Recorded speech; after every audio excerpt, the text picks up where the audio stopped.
day and welcome to Dominion Sport on Dominion Television, where the biggest stories in sport come alive today. And we have got Nigeria making history ahead of Glasgow 2026. Africa Scrabble raising the stakes with record prize money. A drama in the NPFL at Enyimba, players down tools over unpaid bonuses and late night heroics in England as Kai Havertz fires Arsenal into the Carabao Cup final. Stay with us. This is Sport Unfiltered. I am Abe Paul Toluwanimi, and I'm not alone in the studio this wonderful morning. I have the expert analyst himself, Alimi Nuruddin. I love to call him Sir Nuruddin. On top of the morning to you, my brother. You look all smiles. Is it because Arsenal are now, into the final of the Carabao Cup, or maybe some other reasons? Maybe there are other reasons. Arsenal are not the top of top of my. They're not top of the reasons why you're saying. Okay, I'm not enthusiastic about Arsenal getting to the final. Their fans are lousy, but move past that. It's another day to talk about sport, and I'm just glad to be here. All right, let's talk about sport quickly, and let's start off from the local front. Just like the intro, Enyimba players have said they are not going to come to training. The new coach is expecting them, to be part of the training this morning, and this is a report we got, and it's the same old story yet again. Now the complaints are overdue. We were talking about it before the show, saying last year we got complaints from certain players, even before Brand Ideye came out to say these are the situations right now. And before the first half of the season, the sporting director and also the chairman of the club came out to talk. That's Onwa Kokano came out to talk, saying, this and this have been cleared, but yet again we are back to the same old story. It's so sad. We are still dealing with issues like this on the forefront of Nigerian football. At this age and time, player allowances or bonuses or salaries shouldn't be an issue. It's salary, not even wages. So if you are paying wages, then that means I'm sure we're going to collapse. Because if a team like Enyimba can't pay their players as a when due, we can't blame teams like Kun Khalifat skin for financial support from various coffers they can get it, and it's so sad. And for someone like Kanu Wako, Papilo, in charge of a team like this, we expect more from people like that, because these are the people, quote unquote, we say they know about the football, they know about the business, and bring them into the management side of things and see them change the face of football in Nigeria. But it doesn't seem like that. When we bring ex-players, ex-officials to manage football clubs, we don't get the best out of them, and this is a repeat of that, and it's so sad. They changed manager twice this season. Now they brought in a new manager, a foreign coach. He wants to meet with the players and he's having these problems. And that shows you the problem transcends more than what we see on the field of play. It goes back to the boardroom, and definitely one of the major reasons why they're also struggling this season. It's evident. If your players are not in the right frame of mind, if they are not remunerated well to perform the way they're supposed to perform, what do you expect from them? They will down their tools, and they didn't even wait up until the next game or next training session to do this now. They've down the tools. Already, they've even refused to train. Are they the next victim of 3.3 goal deductions? We are going to see that. All right, we just hope for the very best for Enyimba Football Club. That's a big name when it comes to Nigerian Football Club in the NPFL. We hope that such situations are being resolved quickly, so we can enjoy good football in the NPFL and also for this play. Let's move away from that. Let's talk about basketball, as Nigeria has been confirmed to compete in the men's 3x3 basketball at the 2026 Commonwealth Games in Glasgow, marking the country's first ever appearance in the format at the Games. Commonwealth Sport announced that the qualified nations of the basketball event, which will run from July 24th to 29th, 2026 at the Scottish Event Campus. The 3x3 competition, appearing for the second time after debuting in Birmingham 2022, has been expanded from 8 to 12 per gender due to its growing popularity. Nigeria missed out in 2022, but now joins Australia, Cayman, Iceland, Fiji, Ghana, Jamaica, Kenya, Malaysia, New Zealand, Scotland, and Singapore in the men's event. With other European slots still to be decided, Nigeria, Ghana, and Malaysia are men's debutants. The women's tournament will feature Australia, Cayman, Iceland, Fiji, Jamaica, Kenya, New Zealand, Papua New Guinea, and Scotland, Singapore, Tonga, and Uganda. The 2026 Commonwealth Games will run from July 2023 to August the 2nd, featuring 10 sport across 4 main venues. These are the updates we are getting. I think it's good times and good news for Nigerian basketball. Yes, great news for the Tigers. We see them perform in the African basketball competitions, and we need more of these competitions to keep the team together and for the progress of the sport in the country, and for other age group competitions. These are things to look forward to, and okay, let's involve more and more Nigerian nationals in competitions like this, because most of the Tigers are actually foreign players that come, and when it's time for competition, they put themselves for Afro-Basket and Olympics and all. And this is also a good one for them. Brings the team together. It's 3x3. It brings the team together, knows where they have lapses, and gives chances for other players to get into the team as well. And we'll be hoping to see them, aim gold and glory going in this competition in Glasgow. All right, let's move away from that.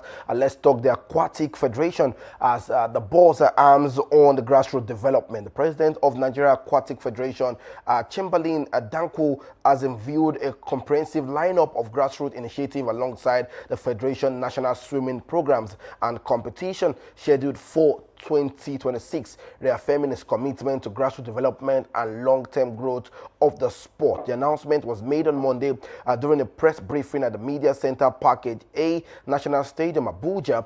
The programs include 3 major grassroots events among the major and inter-school swimming competition tagged Swim to the Future, as well as the National Junior Swimming Championship tagged Swim for Life, both scheduled to take place in 2026.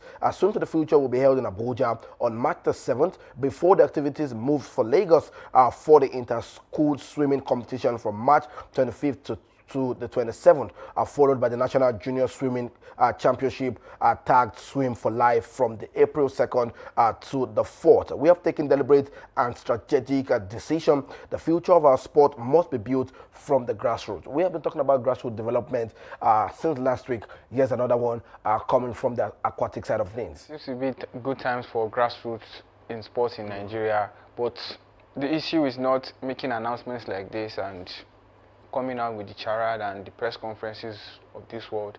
It is harnessing the quality that will come from this and groom these athletes for the future. Because most times they actually swim for the future. They swim for the future, but we know what we've seen various competitions held in the past for grassroots competitions for players and junior players and all, but the progression doesn't seem to be there. And a lot of these competitions have been lined up for the year. This is a new one. There's the youth games planned in Delta for Southeastern states and secondary schools there. Good initiative, but like I said, the issue is not announcing this initiative.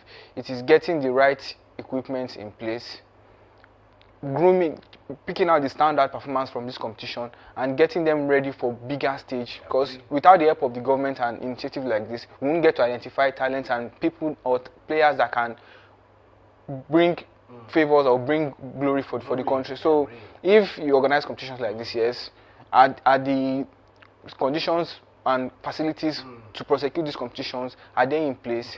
What are the issues that can come from it? Are the boards, are they working together with the organizers and these athletes themselves to get the best out of them and portray a very good outing at the end of the day? So good one for swimming. We'll see what comes at the end of the day from there. Honestly speaking, I think I'll be looking forward to this aquatic competition, just like the Swim for the Future and also Swim for whatever the swimming should be. I think just like Sanurudin has said, we need to have a progression. We cannot just keep having competition and event like this and not have a progression going forward. We can have several events, but what is the progression? Progression. How are we taking these players, these bright stars? How are we helping their careers? How are we getting them onto the big stage? Because we see the way Europeans and Asians do their things. They bring these players. There are other ways. There is no one way to solve an issue.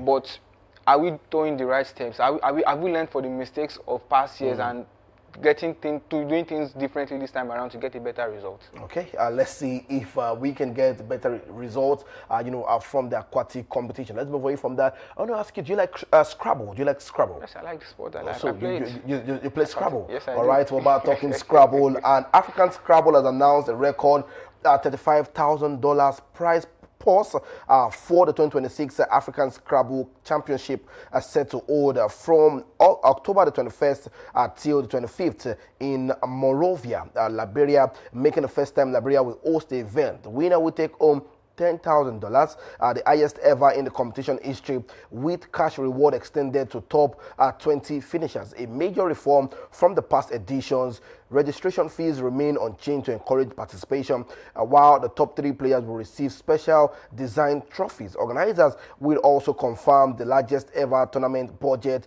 as preparations continue for African Premier Scrabble Championship, which has run since 1994. Fantastic one to see. You know, we talk different sports.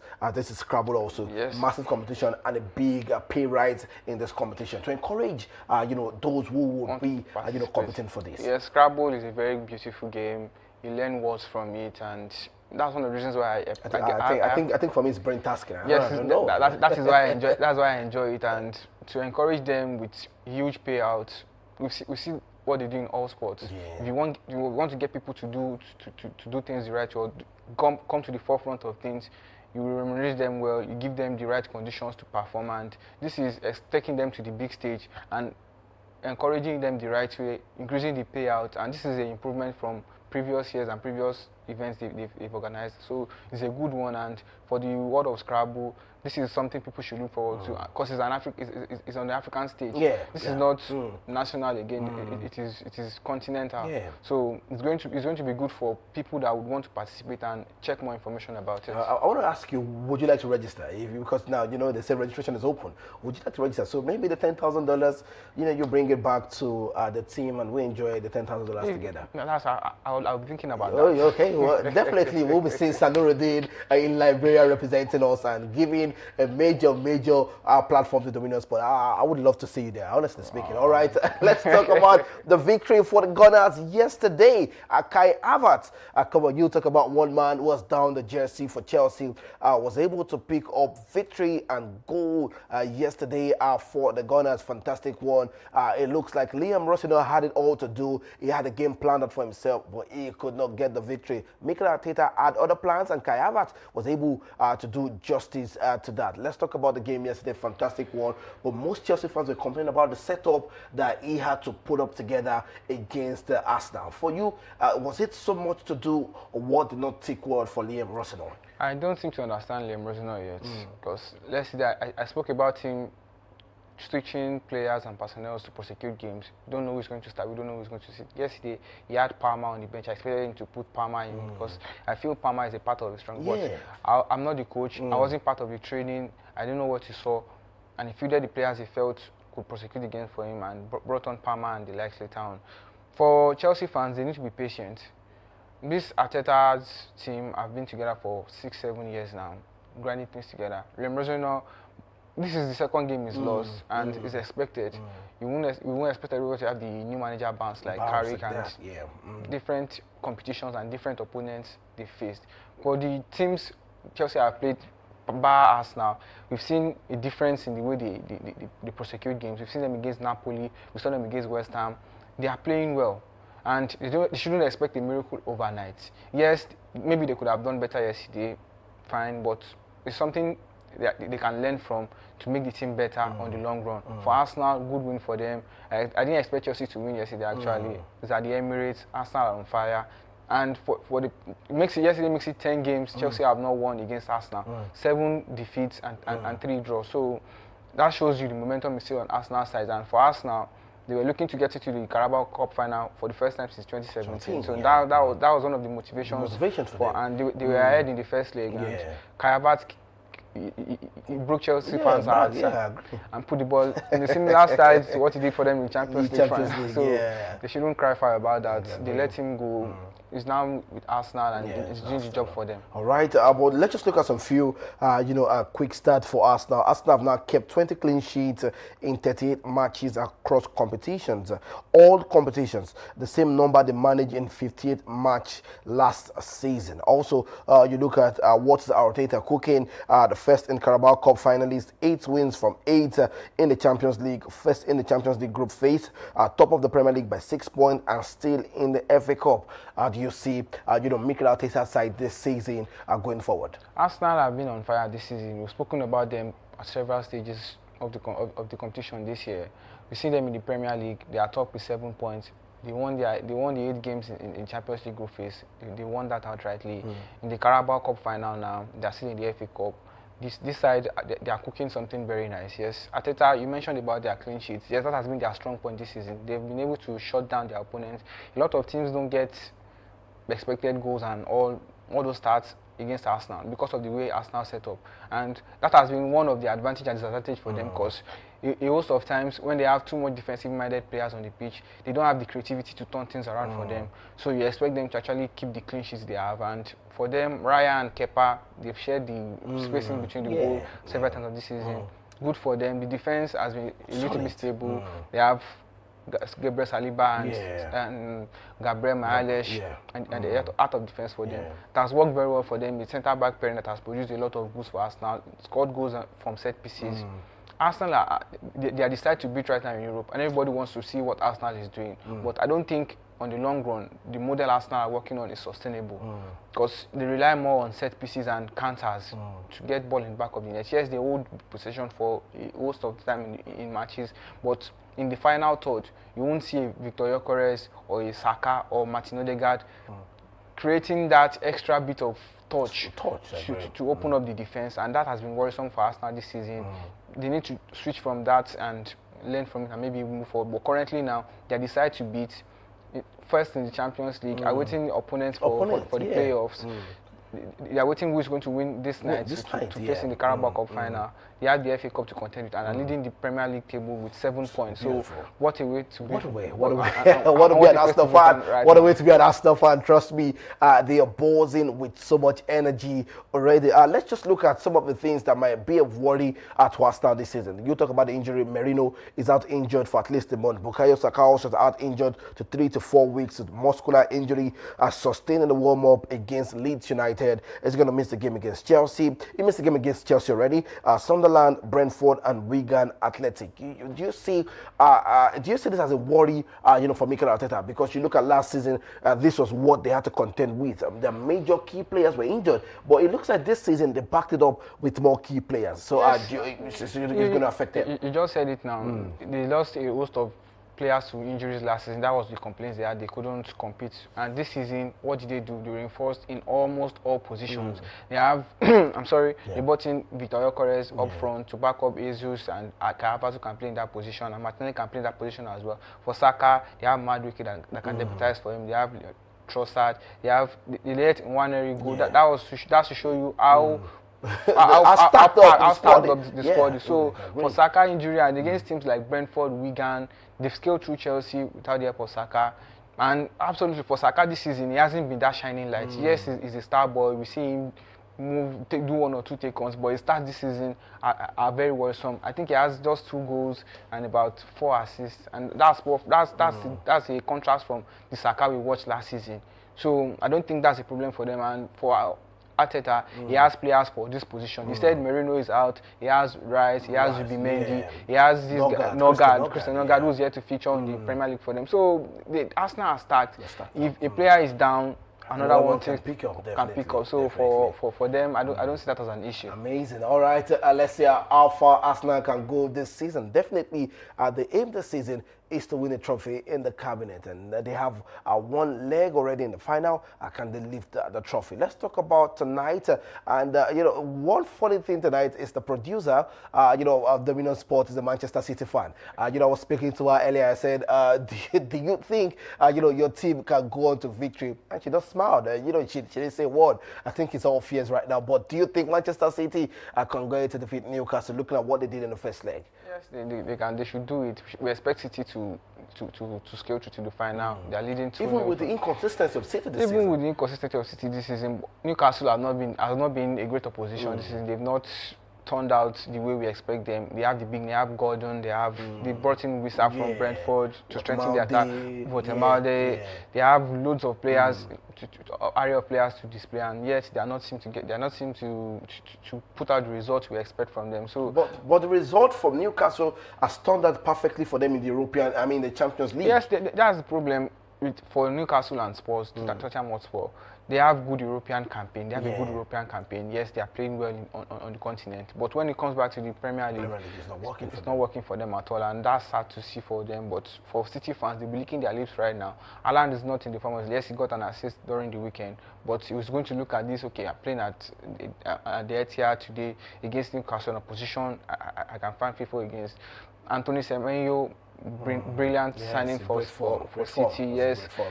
They had this goal drought, and Guardiola just handpicked him from Bournemouth and put him in his side. And he's getting his goals for them, and that's what wins you games. So I expect to see City dominate the game this night, not like the first leg.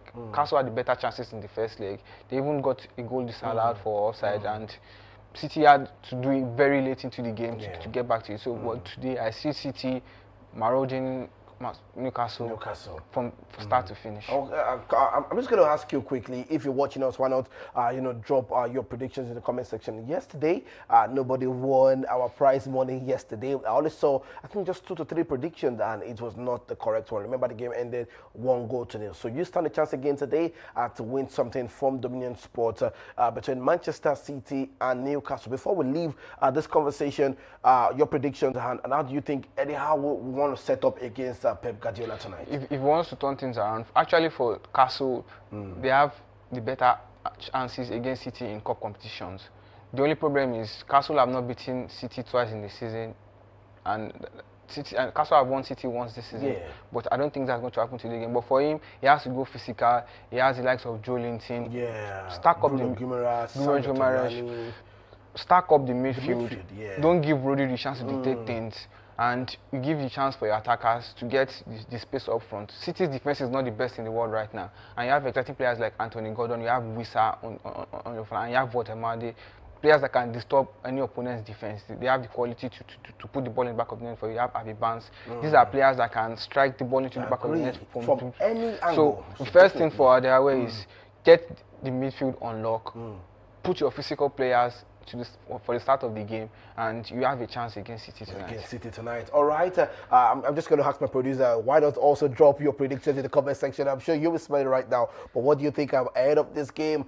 Can Manchester City defeat Newcastle, or can Newcastle do one over Manchester? Remember, they're the holders of this, this cup, and can they defend properly? Let's move away from that. Let's talk about the Serie A yesterday. Remember, we were giving you update over the weekend, and the Serie A was left out because of the game yesterday, and AC Milan were able to pick out all 3 points against Bologna away from home. Christopher Nkunku and Loftus-Cheek getting on the score sheet yesterday. There you have it. These are the results over the weekend, and the game, the result ended yesterday, AC Milan against Bologna. Let's look at those who are in the score sheet, and also let's look at quickly match week 23, what is looking like on the log of the table for some of these teams. Fantastic to see AC Milan pick up that one. Milan also are now back with 50 points. Napoli on 46, Juventus on 45. We have Roma on 43, sitting 5th on the log of the table, and Como with 41 points. Yes, good win for AC Milan yesterday away from against Bologna. They put the pressure back on Inter Milan. They were 8 points adrift going into this match there, and 3 points, 3 goals, clean sheets. Very good for them. And we look at the way the Serie A is shaping up this season. Most of the leagues in Europe, actually, we see it's going to go down to the wire. But AC Milan seem like they've extended the lead a bit now. They've given themselves a breathing space. 5 points from second. Good for AC Milan. Good for Inter Milan. The next game is as important as the one they played in the last. So for AC Milan, yesterday they turned out right. They had going to the run of games. They had some performances that were not title contenders worthy. But they've seemed to turn things around for them. 2 games now, back-to-back wins. Nkunku is scoring the goals for them. They paid big money for him, and they're delivering the goals. So good thing for AC Milan and good thing for Italian football. Let's look at the table quickly. Let's look at the table. There you have it on the screen. Sanuru, this is Inter Milan, AC Milan, Napoli, the old ladies of Turin, Juventus, Roma, and Como. Let's talk about Como quickly. Fantastic run of form for Cesc Fabregas yet again. Yes, we've actually carried about Fabregas and the way he set up his side. Nico Paz is doing things for them. He has Morata as the captain of the team. they are playing good football right now. Yes, it looks like an Herculean task for them to get into the top half or the top 4 spots, but I see them as one of the exciting sides to watch out for on the continent next season in Europe. So Cesc Fabregas doing a good job. It's a big thing going to snap him up at the end of the season. We're yet to see that. To see. And let me ask you, do you think these let's just look at this. These two, are they still tied to contenders actually? There are three. For me, there are actually 3 sides. Okay, so I should not take away Napoli. I shouldn't take away because they are off Champions League now. Yeah. They don't have any European commitments, and they have. You know, Antonio Conte is very good on the domestic scene. Yeah. The European front might be like a daisical, but when it comes to the Serie A or doing things on the domestic front for Antonio Conte, he seems to get things right, and he's going to have his players that were injured back. De Bruyne will soon be back. Lukaku, I think should be back soon, and Zambo Ngisatu should be back. So I think that would be a huge boost for him, and he's 2 points away from Milan, 7 away from Inter Milan. We'll see how they turn out, but for me it's a 3-horse race right now. Inter and AC Milan and AC Milan still have European commitments. So I think that would play a part on which competition they take more serious. So for Inter Milan, they're in a good space right now. They are scoring goals, 5 points ahead of the second position, 7 ahead of Napoli.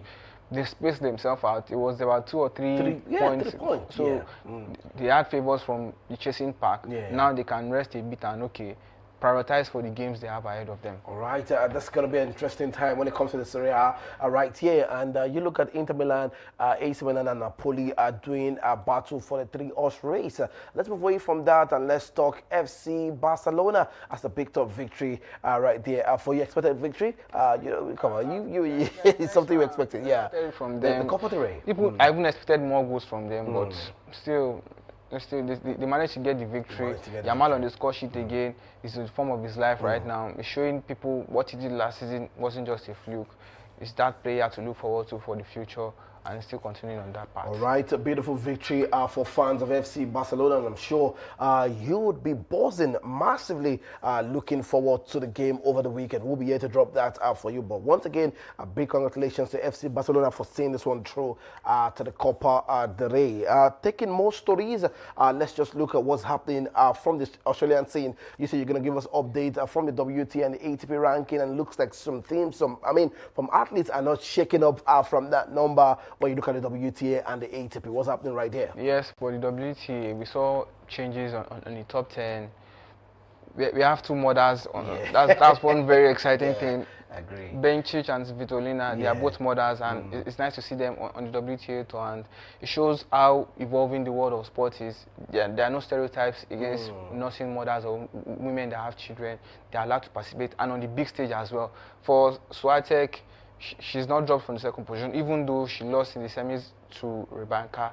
Rybanka got the Australian Open, and it's pushed her up. She was 4th on the standings going into this competition, but that has helped her. She's 3rd now. Coco Gauff slipped from 3rd down to 5th, and so that's to show you how dangerous it is when you lose on the Grand Slams. When you do well, it propels you very high, but when you lose very early in competition or in pivotal stages, it takes a toll on your rankings, and that is something to look forward to going into the next slams and next run of competitions that they have on tour this year. So for Sabalenka, she still maintains the number 1. She got to the final. Painful one for her again. She lost the Australian Open for the 2nd time. But wish her luck and see what she does for the rest of the It's 3 more to go. You have the US, you have the Wimbledon, and also you have French Open. The French Open is in May, but they are seeing loads of other competitions for you ATP 500 and WTA 500 and 200 events to look forward to. Some are even going on right now, and we're here to see the competition. These top players would put themselves to, because a lot of these players manage themselves for this competition, so they'll be in top form and top shape for the Grand Slams, because that is where the big money is, and that is the big stage in the world of tennis. Beautiful. All right, there you have it, the WTA, and also definitely the ATP is Carlos Alcaraz, Novak Djokovic. But one shocking thing was Aliassime topping also in the 8th position when it comes to the ATP. Yes, that to show you its consistency, and it's not just about the Grand Slams alone. There are other events going on concurrently with the Grand Slams like the Australian Open, there were about 3 or 4 other events that were going on at the same time, and that will help your rankings and do you a lot of good, because it's going to help you when it comes to the rankings and for the seeding for tournaments, because that is where it helps. Because if you're on the lower ranks, you get pitched against these top players early in the competition, and that will give you a chance to show the world what you have at stake. So when you do well in preliminary competitions or not competitions that are not as big as the Grand Slams, it's going to help you on the tour throughout the year. All right, wrapping up the show quickly, let's just talk about N'Golo Kante's move to Fenerbahce. Done and dusted already. Both their situations currently with Cristiano Ronaldo, the PFI situation with Saudi Arabia. And do you think his complaints are justifiable? Because he said, this PFI is owned by the 4 clubs one of the 4 clubs, the big clubs in Saudi Arabia. And you look at it and you're wondering, these are the clubs who have hindered us from winning trophies because they sign key players, and my whole club is signing less players. And we spoke about Karim Benzema moving to Al Hilal, one of the top teams who have hindered Cristiano Ronaldo from having a trophy in Saudi Arabia. Is it worthy for a big complaint like that? I don't expect Cristiano Ronaldo to make claims like that, but it's understandable. Like I said yesterday, you won't feel good seeing your opponent get one over you or getting stronger. You are here to win the league title in Saudi Arabia, and they are reinforcing, and your team is not having the funds or not being in the right shape to recruit on the same level as this team. So I think it's valid from a personal point of view, but as a professional, you just have to get. But I'm surprised of the complaint. They have a Kingsley Coleman, they have a Joao Felix. You won't compare the area of stars and Nasser parade with the ones Al Hilal parade. If you see the squad, you see a different comparison. Especially the backline. The backline, and it's not just about the names alone. Not just about the big names. The way the team gel together, and the way the team and kind of things these teams parade, and for the fans as well, the way they support their teams, it takes a whole lot away from unnecessary and the way they do things. They don't fill their stadium up. It's not a myth. We watch league games in Saudi Arabia, and we don't see them filling up the stands, and that is one financial restraint. If you can't get fans in the stadium after spending big money on big names, paying them huge salaries and wages, that's a big problem. So I expect Cristiano Ronaldo to be professional about the way he goes about his complaints, and not say if you feel there are infringements from these teams, the way they do their businesses, channel your complaints through the right way, not come to press conferences and tell us this is how it is or this is how things are. All right. And also big congratulations to N'Golo Kante for moving to Fenerbahce. It's good to see him back in Europe. Again, back in Europe, definitely. All right. Is he going in for a space in the France? I'm sure that's what we'll be looking forward to. All right. That is how we wrap it up on Dominion Sport today. From grassroots conversations to global competitions, from board games to big goals. Thank you for watching. Keep it logged on Dominion Television for more updates, more stories, and more of sport you love. I am Abe Paul Toluwanimi. I'm going to see you next time. Stay safe, stay blessed, and bye for now.